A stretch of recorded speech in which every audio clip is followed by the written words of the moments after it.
त्यानंतर मी टाकली पापडी, त्याच्यानंतर मी टाकलं फरसाण टाकलं आणि त्याच्यानंतर मी थोडीशीच सेव टाकणार, कारण शेव आपल्याला वरून टाकायची असते. एकदम थोडीशी सेव टाकली आज, शेव वरून टाकायची असते.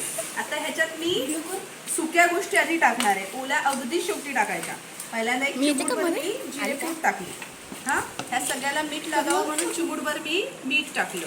त्याच्यानंतर माझ्याकडे चाट मसाला आहे, तो मी एक चिमूटभर टाकला चाट मसाला. त्याच्यानंतर काही जणांना तिखट आवडतं म्हणून मी त्याच्यावर थोडीशी कुरकुरवली काय मिरी पूड.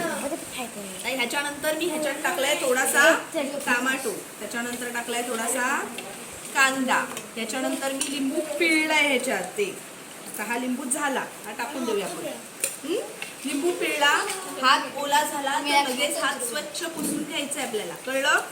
लिंबू पिळला, कांदा झाला, टॅमॅटो झाला, हे सगळं झालं. आता आपल्या ज्या चटण्या आहेत त्यामध्ये ही कुठली चटणी आहे? गोड चटणी. ही जरा जास्त घालायची, 4 चमचे गोड, 4 चमचे. हा, त्याच्यानंतर ही 2 चमचे कशाला? तिखट आहे. ह्याच्यातली 2 आणि ह्याच्यातली 2. आता ते फिरवायचं. फिरव बघू, चांगलं फिरव. हा, येतंय का? जमतंय? मी हे बघ दाखवते. फिरवण्याची पद्धत बघा. हे असं मोठा टोप असतो, हा आपल्याला लहान मिळालाय. मोठा टोप असेल ना तर हे चांगलं फिरवता येतं. असं असं असं असं असं असं फिरवतात. बघितलंय कधी? बेपुली वाड्याकडे कधी गेलाय तुम्ही? हा, असं हे कर कर कर कर. प्रत्येकाने हातून करा. झालं. आता आता ह्याच्यावर परत मी घातली. आता घ्या.